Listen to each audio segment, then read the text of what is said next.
Nice to have a chance to be with everybody today. And yeah, just nice to have a chance to unwind a formal excuse. Sometimes I feel like a meditation class is just giving official permission to relax, decompress, not to think about anything, not feel even the obligation to watch something on TV.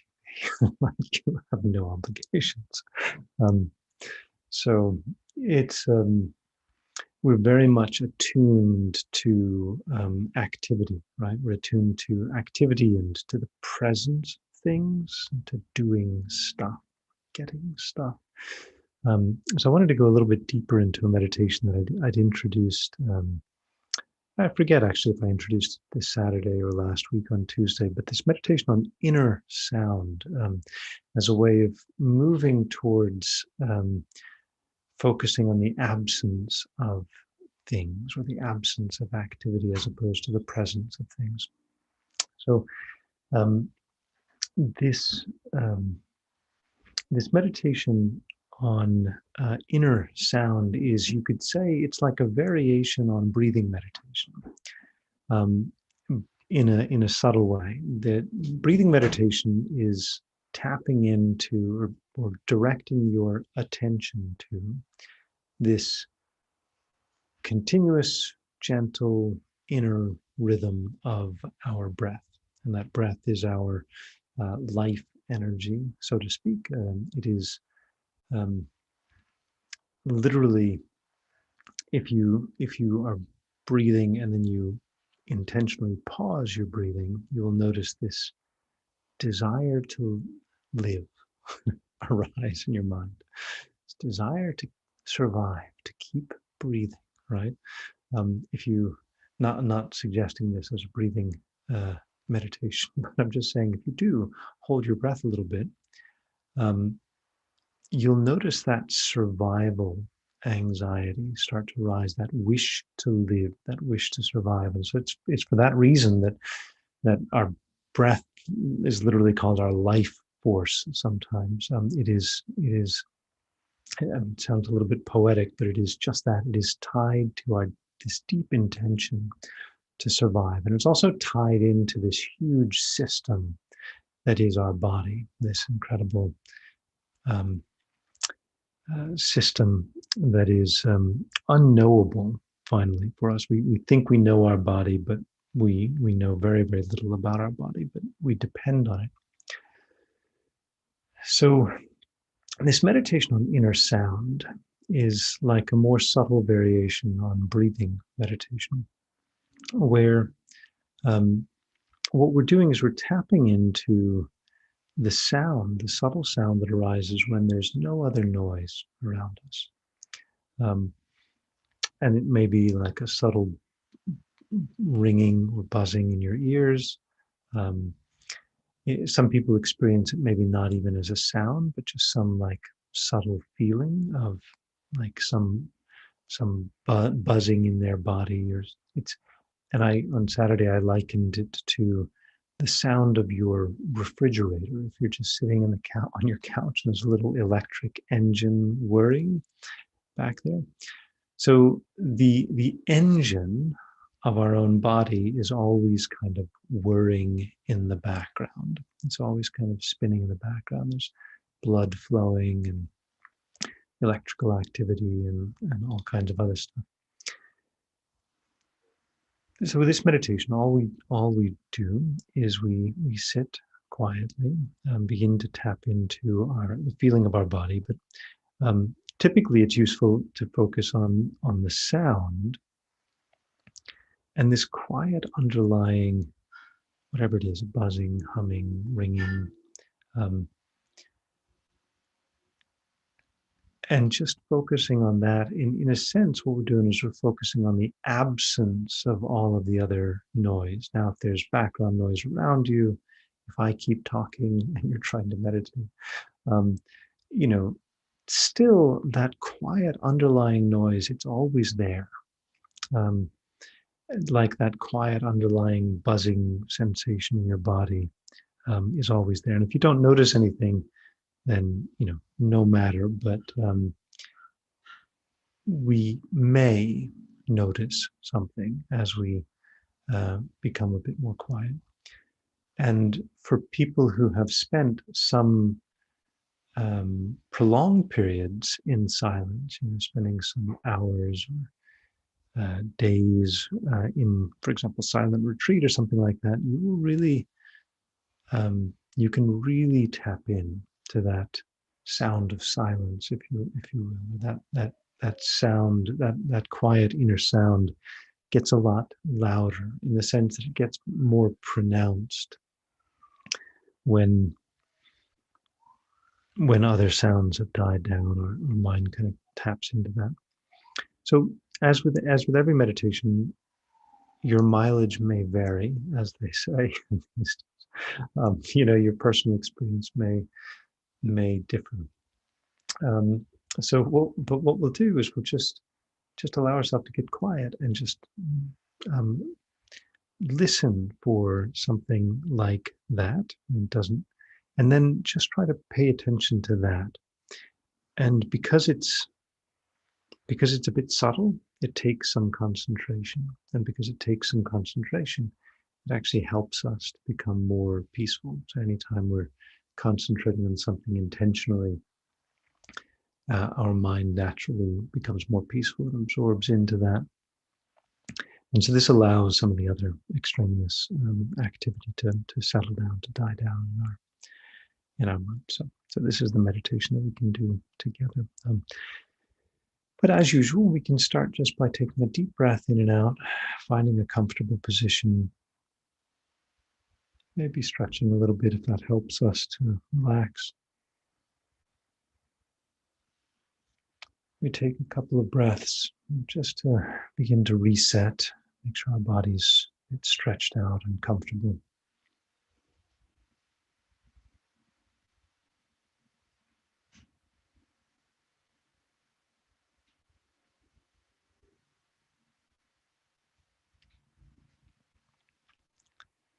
We begin to pay attention to sound. It may be the sound of my voice, other background noises. But beneath all of these, perhaps there is some subtle ringing sensation or buzzing or some kind of a noise. Just try to become aware of that. Simply take that as our object of focus.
We invite ourselves to relax,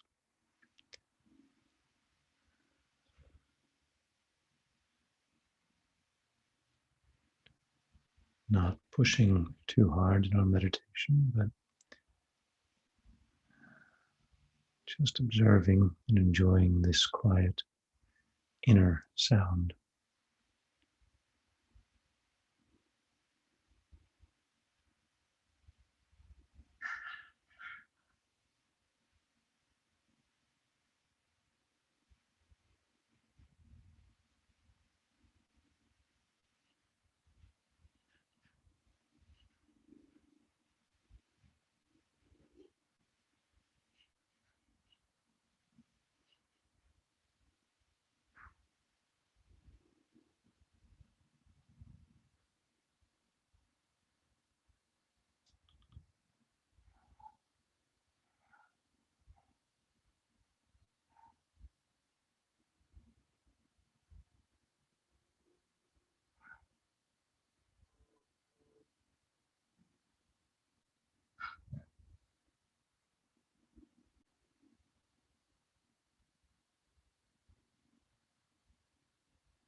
We have so much focus on doing, thinking, talking.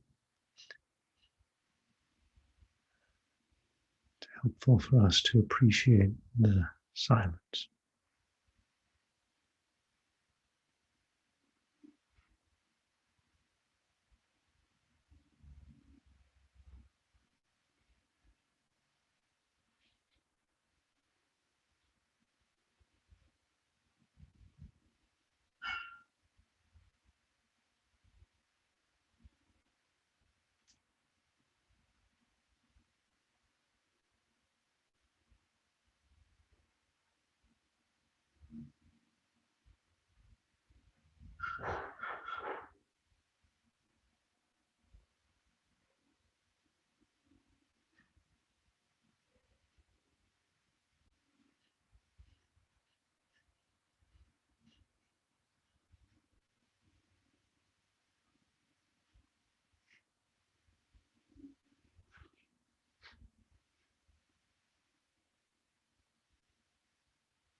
We can recognize this subtle inner sound as our own life force, the natural movement of our body,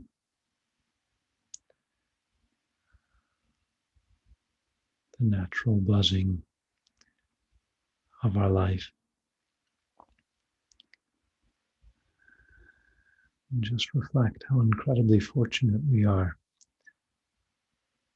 that this life is the foundation for all of our experiences, all of our understanding, our relationships, our opportunities to grow, to change, improve ourselves, help others.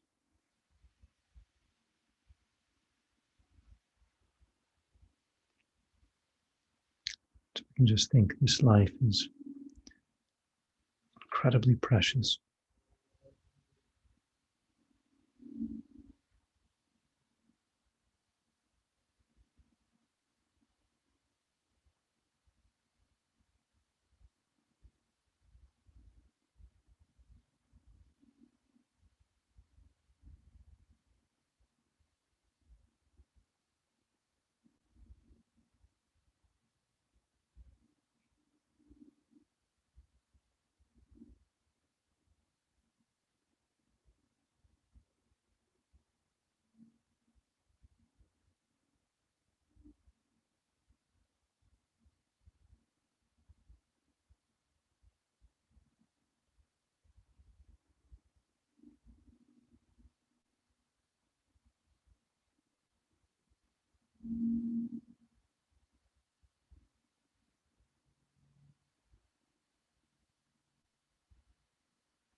With this feeling of the preciousness of our human life, we can develop an intention to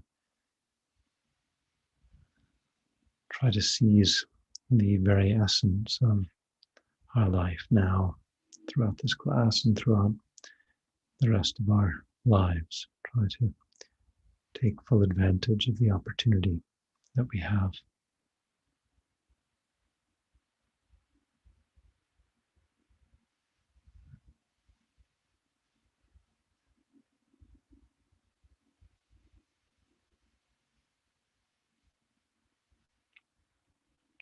And then we can open our eyes and rise from our meditation.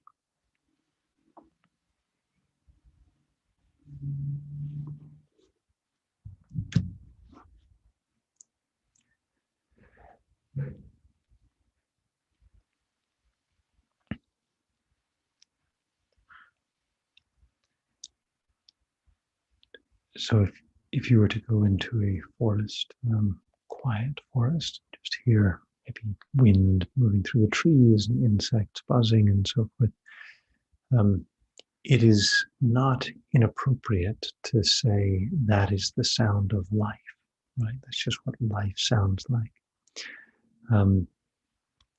So it's a very generic term, right? To say this is the sound of life, but it just indicates that there's something moving, some activity continuously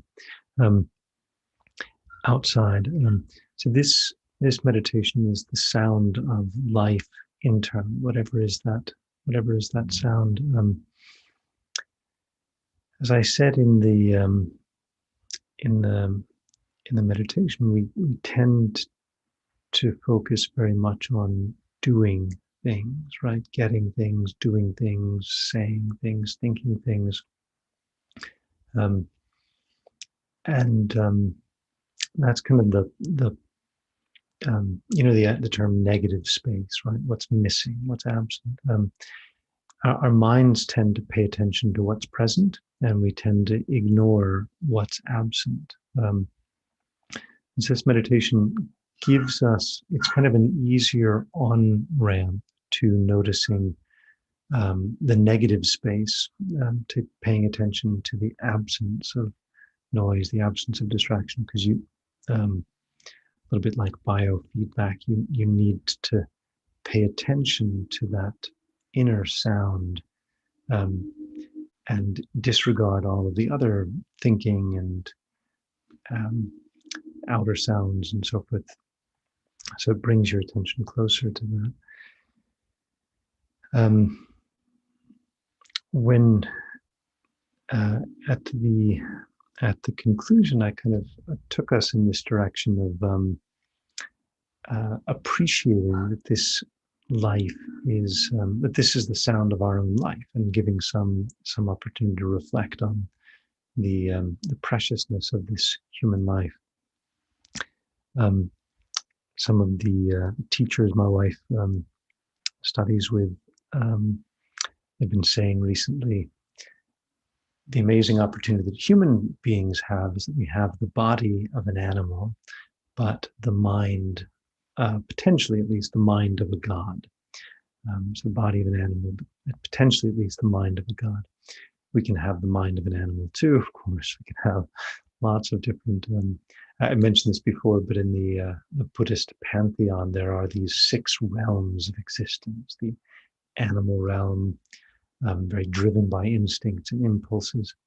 The world of hell beings. Beings are just driven by fear and violence and hatred. The world of hungry spirits, where beings are driven by craving and deprivation. The world of the gods, or called devas, which literally means like light beings, where they're just characterized by peace and spaciousness and infinite power and potential knowledge and so forth. And then the realm of the demigods, where these jealous gods kind of vying, fighting with the gods and always losing, kind of vying for power. And so you can understand these 6 realms literally, if you want, or you can understand them psychologically. You can understand them in a lot of different ways. But you can understand that our mind sometimes gets into each of these modes, right? If you are at war, I don't care who you are, your mind will enter into this mind of a hell being, in the sense of just driven by fear, panic, maybe anger, violence. If you get addicted to something, your mind will become, including food or attention or whatever, your mind will become the mind of a hungry ghost, where it's just constantly craving. If you're really just abiding in peace and bliss, if this meditation really did it for you, you just want to never leave the meditation, then your mind is abiding in the space of the God. But we often spend our time, or sometimes we spend our time in this realm of the demigods, who are like these Hollywood stars, sort of always vying for attention and power. And you have that in every field, this sort of jealousy and competitiveness. If we're on autopilot, our mind is kind of in the mind of an animal, just kind of following our instincts. And the characteristic of a mind of a human being is some nice kind of sweet spot between all of these, where we have at least some opportunity for free will, and in particular, an opportunity to intentionally become aware of any faults that we have and try to overcome them. At least in the Buddhist context, this is what really differentiates human beings: the self-awareness to notice or observe a fault and have a determination to overcome it. And that in the Buddhist terminology, at least sense, that's the sweet spot that humans have. And so a huge amount of the energy, in fact, when people think about, not that this is a lecture on Buddhism, but when people do think about Buddhism, what do they think about? They tend to think about Buddha and a lot of monks and nuns, right? And Buddha, of course, is also a monk. And what are those people? They are simply people who are abiding by a vow, an oath, for example, a vow of celibacy and so forth. That's what they are. They're a person who has intentionally trying to practice this ethical discipline, overcome their own faults. And so even that outer appearance that we kind of associate with Buddhism, it sort of speaks to this sense of ethics, moral discipline, sense of wish to improve ourselves. That's all by way of saying that while our body is the body of an animal, so to speak, our mind is kind of the mind of a god. But as a human being, we have this kind of sweet spot opportunity in between to become aware of all of our various faults, including, well, whatever they are, right? How busy your mind is, or how unhappy we are, or how, whatever feels to be not quite right in your world. That's actually our growth edge. That's kind of our growing edge. That's the stuff that sort of spurs us onwards. I didn't necessarily mean to get into this in such depth or detail, but if everything was always going perfectly, if you just were just cruising through life, just blissful and like Teflon, everything just, just slipping off of you all the time, no problem, just gliding through life as if you were made of light. Well, A, that would be great, right? But B, right, not exactly much impetus to change or grow or improve, but whatever pains and difficulties and noise and trouble and trauma and so forth we face, all of that is an opportunity for us as human beings to grow and to change and to identify, like, what are the inner roots or the inner causes of this this disturbance. And this is, in fact, what makes our human life so so valuable. That the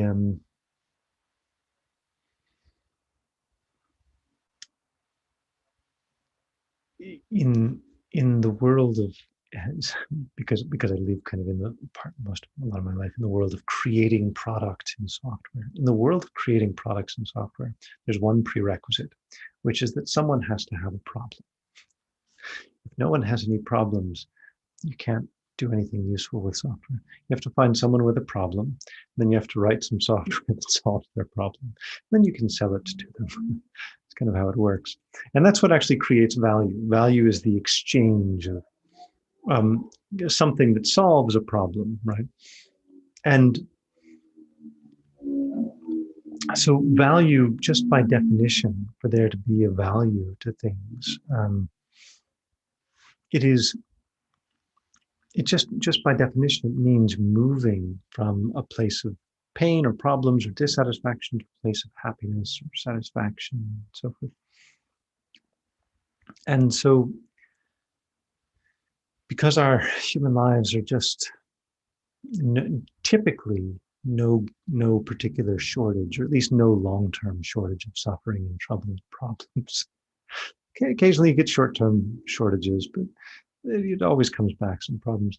There's an opportunity for us to find inner solutions, to find solutions inside our own mind, inside our own heart.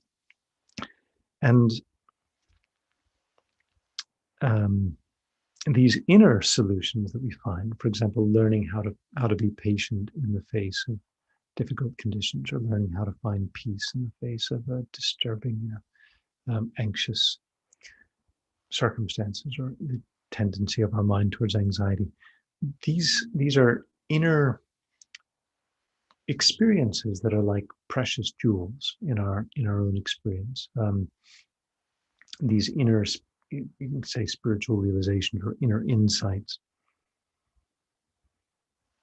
And so, um, just finding one of the main inner jewels is concentration, peace, right? Finding peace in the face of disturbance um, is is is a jewel.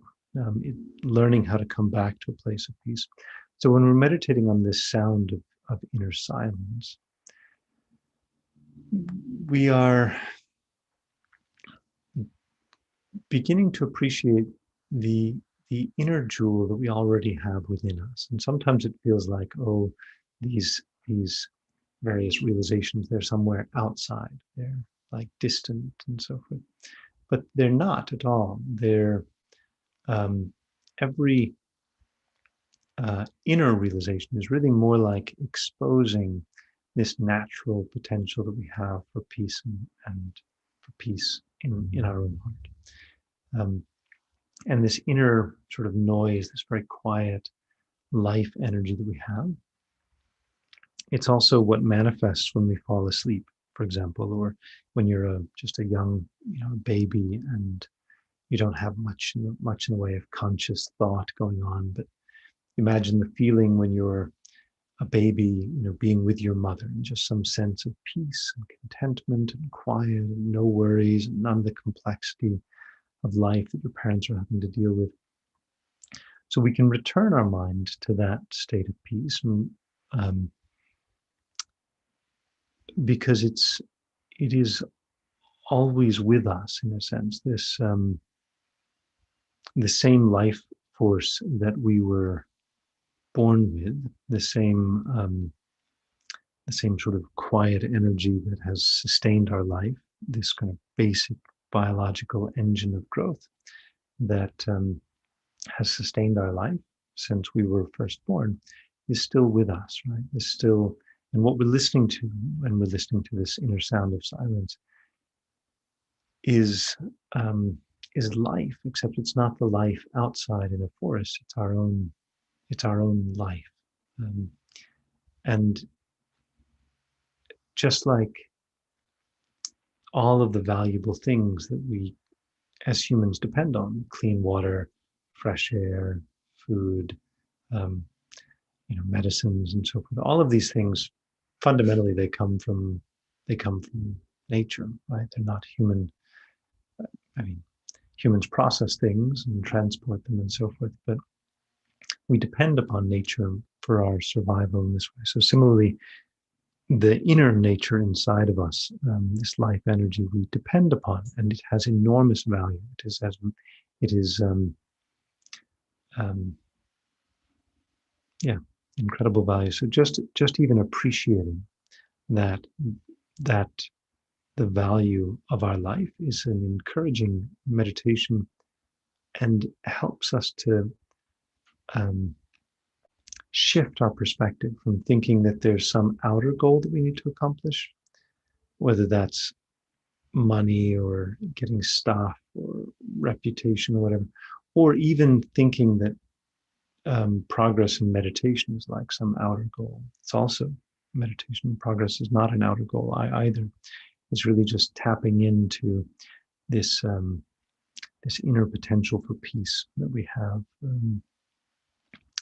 inside of us. So we have to reacclimate ourselves to the value, in fact, the preciousness of this inner life energy, and the preciousness of silence, and our quiet, deepest, most peaceful states of mind, rather than just thinking that everything of value is somehow outside. In fact, if no matter what you have outside of you, if you're not peaceful inside, you won't really find value there. You can have infinite money, power, live in a beautiful place, and so forth. But if you're not able to find peace internally, then none of those things will actually have value for us. What we're actually craving when we're trying to acquire these things, we're just craving a sense of security and stability and peace. But there are very, very inexpensive ways to get there. this is this is basically massive cost reduction exercise that I'm guiding you through, so that you can really live cheaply if you internalize these instructions, and live with greater and greater joy. So this is our opportunity. Okay, so just to bring this to some conclusion, why don't we take a few minutes just at the end to again reflect on that inner sound of silence. Again, just priming ourselves by taking a deep breath in and out a couple of times.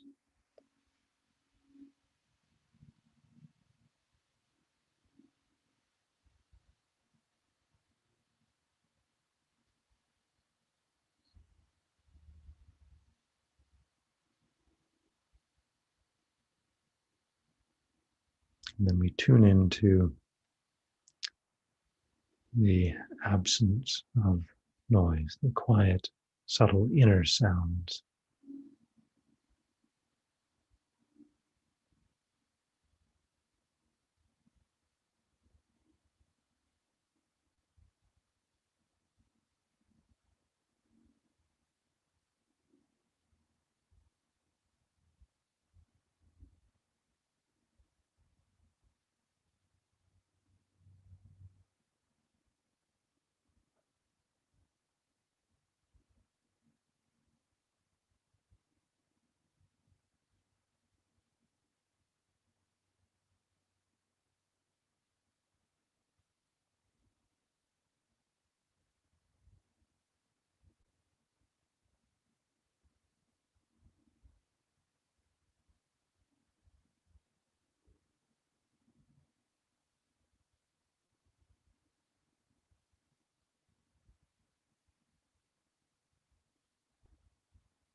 And then we can conclude by recognizing that even in this brief time, we have strengthened the inner pathways to find and return to peace. By doing so, we have strengthened our own potential to guide others to that state of peace. And we can develop a wish or a vision for what kind of good results we would like to see unfolding from that.